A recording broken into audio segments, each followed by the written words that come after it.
नमस्कार, हेमराज भारती चैनल पर आप सभी का स्वागत है। प्रिय बंधुओं, यदि आपने हमारे चैनल का सब्सक्राइब नहीं किया हो तो प्लीज़ हमारे चैनल को सब्सक्राइब करें। बेल आइकन यानी घंटी, 3 घंटी में से सबसे पहले आल वाली घंटी को अवश्य दबाएं, जिससे कि वीडियोस की नोटिफिकेशन आपको सबसे पहले मिलती रहे। और यदि कोई सुझाव हो तो हमें कमेंट में अवश्य दें। यदि कोई वीडियो पसंद आए तो लाइक अवश्य करें। धन्यवाद। विद्वान हुए हैं, स्वाध्यायशील व्यक्ति जानते हैं। जिस जिले में रामचंद्र दहलवी का प्रवचन भाषण होता था वह अदालतें बंद हो जाती थी अंग्रेज शासन काल में। और रामचंद्र दहलवी का भाषण होगा, आज छुट्टी रहेगी पढ़ने इतिहास के पन्नों से। तो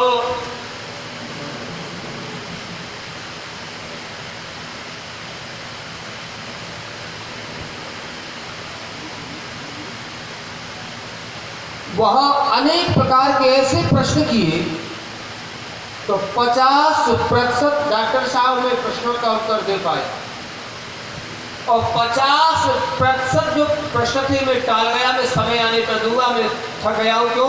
क्या मेरे देश की बहनों बदनामी नहीं है? जब पूछा गया क्या तुम्हारे भारत में परमात्मा 84 कोष में रहता है क्या? उससे आगे जो रहता होगा वहां तो देवता रहते नहीं है। ऐसे बहुत सारे प्रश्न किए, मैंने सटीक उत्तर दिया। मैं समय आने पर दूंगा, मेरे एड्रेस लगी या क्यों? क्या विश्वविद्यालय होता हुआ देश विदेश के बच्चे पढ़ते हैं, वो जानते हैं पढ़ने वाले डिग्री कॉलेज वाले। हिंदी भाषी अंग्रेजी भाषी बहुत सारे आए थे। मेरी भाषा को ट्रांसलेशन वाला भी साथ में था। ये पहले की बात है, करीब 20-25 साल पुराना। उसके बाद मैंने फिर और अध्ययन किया। अध्ययन करने के बाद प्रश्नों का उत्तर खोजा। आज मेरे विदेश या देश का व्यक्ति आता है तो बहनों, ये तुम्हारा बेटा, तुम्हारा भाई, जितनी भगवान ने सामर्थ्य दी है लिखित में मौके को मैं उनको उत्तर देता हूँ। और मोबाइल से, मेरा इतनी सादा मोबाइल है, अपने भाइयों के माध्यम से उत्तर भेज देता हूँ। और मैं समझता हूँ कि शायद मुझे ध्यान हो कहीं कहीं निरंतर हुआ होगा। 99.99% में उत्तर देने में सक्षम कैसे हुआ? और गुरुओं के चरणों में बैठकर वेद की सानिध्य में आकर। इसलिए वेद हमारी धरोहर है। तो एक और उदाहरण दूंगा जो सब बहनों की समझ में और सरलता से आ जाएगा। जैसे आपने बाजना पर कट बना है, वहाँ के किसान नेता है राम बाबू कटेरिया। वो संघर्ष करते रहते हैं किसानों के हितों में। तो उनके धरना में मुझे बुलाया, बोले आचार्य जी, तो पीपर के लिए तब सारी बीमारी खत्म हो जाती है। और कोई कहता ये काम कर दो, क्योंकि भोले लोग तो गुरुओं की मानेंगे और गुरु स्वयं पथभ्रष्ट हो रहा है। अभी सदी को सहजपुर में कथा का कार्यक्रम था। कम मेरे पास समय कम था तो 5 दिन का कार्यक्रम था। हमारा भाई भरत है चालक, तो वहाँ मंदिर पर कार्यक्रम था। मंदिर पर जो साधु रहता था, हवन कुंड बना था वहाँ, और करीब 40-50 गांव के नौजवान वो चिलम पीने सुबह शाम आते थे। और काम करते नहीं, काम का समय।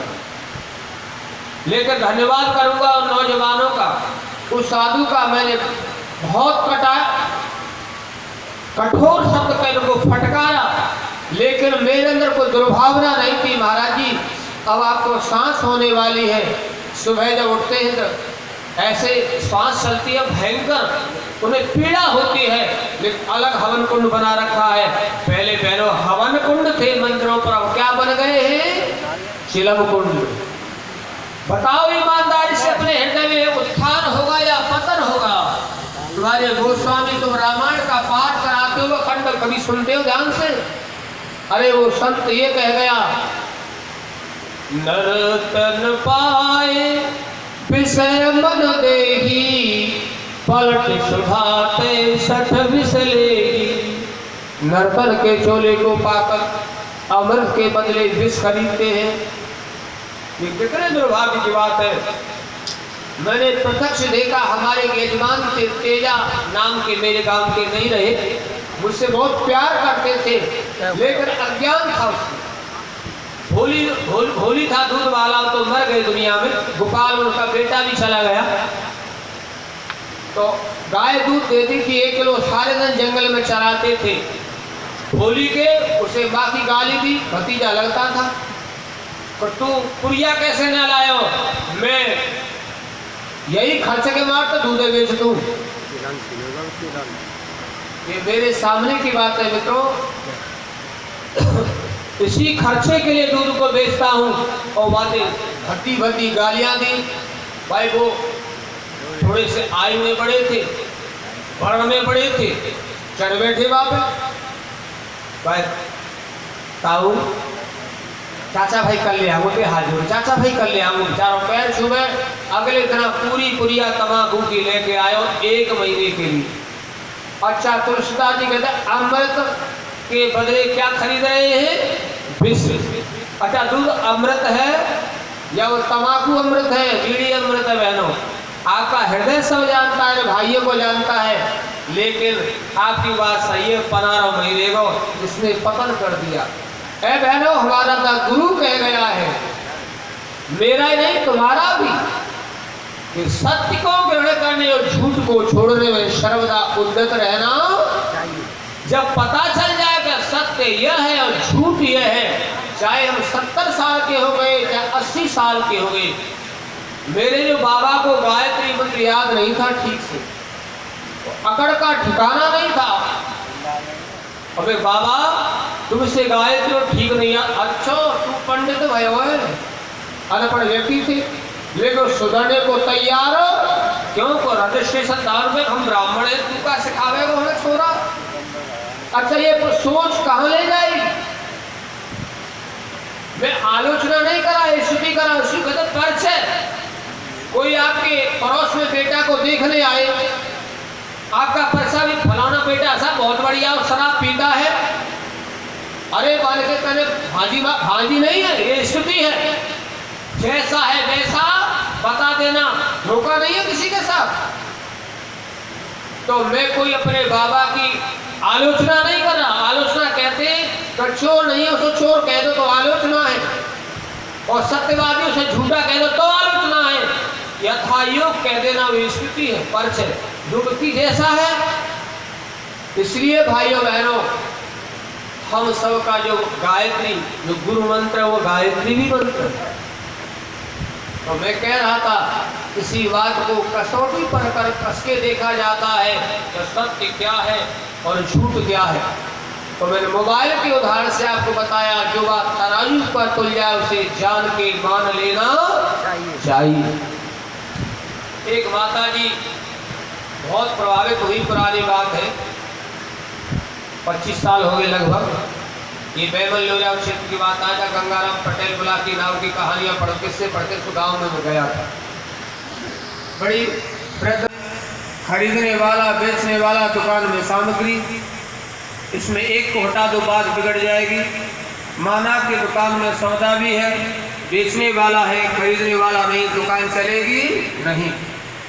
दुकान में सामग्री है, बेचने वाला नहीं है, खरीदने वाला है तो दुकान चलेगी। खरीदने वाला है, बेचने वाला है, दुकान में सामग्री नहीं है तो दुकान चलेगी नहीं। तो मैं कह रहा था संसार में 3 का पसारा, ईश्वर, जीव और प्रकृति। याद रखो, ये तुम्हें याद रखने की बात है। केवल सुन के प्रसाद ले आई बहनों, आपने इबादत किया, सम्मान किया, चली गई, इससे काम नहीं चलेगा। कथा सुनने से कल्याण नहीं होता। आप नई बात सुन रही होगी, सुनकर करने से होता है। कभी ज्ञान फल नहीं देता।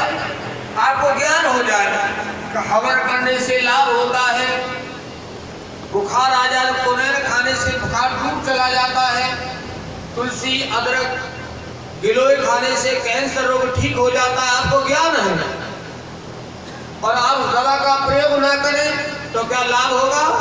नहीं। इसलिए जैसा ज्ञान है वैसा ही हमें आचरण करना चाहिए। जनता में जैसा ज्ञान है जनता वैसा ही आचरण कर रही है, इसलिए भटकाव है, दुखी है, क्योंकि ईश्वर को ठीक से जाना नहीं। तो मैं कह रहा था 3 पदार्थ अनादि, बिना 3 के बात बनती नहीं है, ईश्वर, जीव, प्रकृति। ईश्वर के अनेक नाम है बहनों, एक मुख्य नाम क्या है? ओम।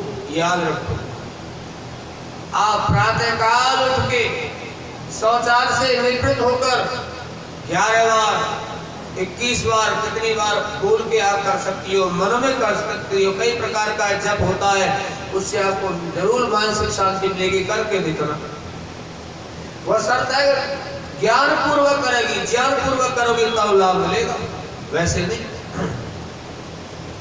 तो 3 पदार्थ अनादि हैं। ईश्वर का मुख्य नाम हो गए तो जान गई। अन्य जो नाम है परमात्मा के वो गौणिक नाम है और संबंधवाचक नाम है। जैसे जो हमारे गांव में भाई बर्तन बनाते हैं उन्हें क्या कहते हैं? प्रजापति है। कुंभकार, ईश्वर का नाम भी प्रजापति है। वो सारी प्रजा को जल वायु आकाश ये सब पदार्थ देता है, वो प्रजापति है, उसे प्रजापति कहते हैं। क्या वही परमात्मा? नहीं। जैसे मेरे सामने मास्टर साहब घनश्याम जी बैठे हैं, इनका नाम है घनश्याम, मुख्य नाम है। अगर इनके संबंधवाचक नाम बता रहा हूं, ये किसी के चाचा है, मामा है, फूफा है, जीजा है, साले है, बाबा है। आपका नाती बाबा कहेगा तो बोलेंगे बाबा साहब, हाँ बेटा। आपके कोई जो रिश्ते में है वो संबोधन करेगा, चाचा कहेगा हाँ भैया राजी खुशी है। चाचा नाम नहीं है, रिश्ते का नाम है। इस जो संबंध है, संबंधवाचक नाम। और परमात्मा से वहां क्या संबंध है? ऐसे ईश्वर के संबंधवाचक नाम है। और दूसरा नाम क्या है? संबंधवाचक और गुणवाचक। जिसके अंदर जो गुण है वो नाम पड़ जाता है। ये तो समझ में आई ना बहनों? हमारा एक नाम है, हम बुआ है, चाची है, ताई है, भाभी है, मामी है, संबंध है जिसका जो बोलेगा। एक गुणवाचक नाम। आप कहीं दुकान पर बैठे हैं, सेठ जी आलू क्या भाव दिए हैं? दुकानदार है। आप कहीं जा रहे हैं मथुरा के लिए, ड्राइवर साहब मुझे मथुरा तक ले चलो। ये क्या नाम है? गुणवाचक। जो गुण है उसको कोई पढ़ाता है बच्चों को, भैया गुरुजी हमारे बच्चों को पढ़ा दिया करो, लेकिन नाम क्या उसका जो है। ऐसे ही संबंधवाचक गुणवाचक परमात्मा के नाम है। वो ब्रह्मा है, वो सारी सृष्टि को बनाने वाला है। और विष्णु क्यों कहते हैं? पालन पोषण करता है। और महेश क्यों कहते हैं? संहार भी करता है। दुनिया में प्रकृति का जो उत्पन्न हुआ कल समाप्त भी होगा, परिवर्तन होगा। ऐसे भ्रम पड़ गया हमारे हिंदू समाज में, ब्रह्मा अलग, विष्णु अलग, प्रजापति अलग, शंकर जी अलग, फलानो अलग, जी अलग, पट गया समाज बहनों। उसी एक ईश्वर के नाम है। और ईश्वर ये तो मानते हो तो यहाँ ईश्वर एक है, रास्ते अलग अलग हैं ना बहनों। ये सोच ठीक नहीं है। ये तो हम दुकान चलाते हैं, हमारे जो धोखेबाज गुरु है, सबकी नहीं कहता। राजस्थान से भेड़ बकरी आती है, उनका निशान लगा रहता है, ये बाकी है हरे रंग वाली और पीले रंग की, ऐसे ही चिन्ह लगा दिए। वो अलग अलग गुरुओं ने गुरु मंत्र भी बना दिए। मुझे मेरे परिवार का एक प्रभावशाली व्यक्ति जब मैं ऐसी बातें करने लगा, मेरे प्रश्न का उत्तर नहीं मिलता था। अरे मान के ये तो लड़का पेड़ो खाते की तो सुनता नहीं किसी की, झूठा आरोप है, केवल प्रश्न पूछता था। ओहो या तो शिष्य बनवाओ। एक गुरु के पास ले, गुरु के पास ले गए। जाकर के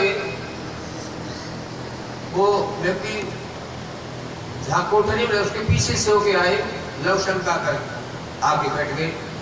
और वो एजेंट था, वो बोला महाराज जी बड़ी श्रद्धा से ये लड़का आया है और आपको गुरु दीक्षा लेगा। और मेरी श्रद्धा नहीं, 1 रुपया 54 बजे एक आना भर दबाव में गया। बड़े थे, कह नहीं सका कुछ।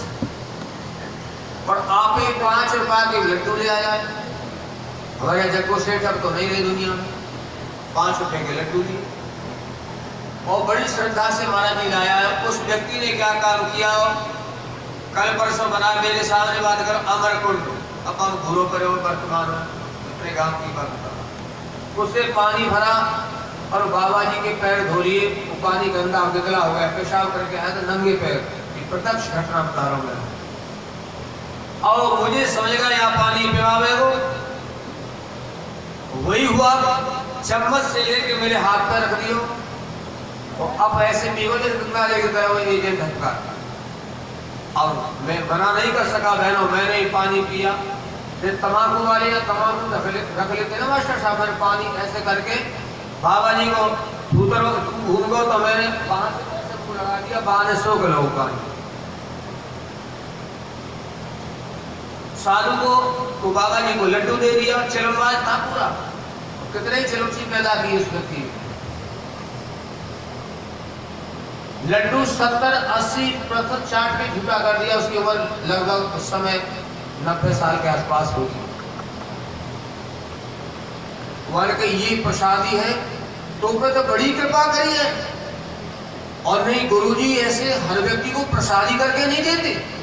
झूठो लड्डू कर दिया, उसे कितना मैं तो भूखे जा रहा हूं अंदर ही अंदर, मना कर नहीं सकता थे। तो मुझे पूर्ण ज्ञान नहीं था। आओ मैंने लड्डू रख लिया, आगे से बोलो महाराज जी अपनी घरवाली और खवावे को क्या प्रसाद है और यहाँ लेके आवे हो। मैं कैसे बोली ना लो और बढ़िया है ये खानों करे हुए स्वामी मैंने रखे लो। और एक कागज पे एक मंत्र लिख के दिया। वो मंत्र था ही नहीं, मंत्र कहना भी पाप है। और ये कह रहा था इस मंत्र को पढ़ के कागज की गोली बना के निकल जाना। और इस बात से कितने व्यक्ति सहमत है? अगर बाबा जी के आज तक कोरोना आ गया, घर वालों ने माता और भाई को हाथ नहीं लगाया। क्या किसी व्यक्ति का झूठा खाना चाहिए बहनों? चुप बैठी ना खा ले लो तुझे। अब बाल करो खा ले, तुम्हारा और माँ को एक रिश्ता बच्चों कोई बात नहीं है। लेकिन तुम्हारे कोई रोग है तो बच्चों को बचा के रखना। भगवान ना करे हैजा कोरोना फिर बढ़ने लगा है तो दूर खा डरवा ले। तो पिताजी बेटा को ऊपरी रोटी दे जाओ। कितनी हमारे प्रेमी आदमी थे।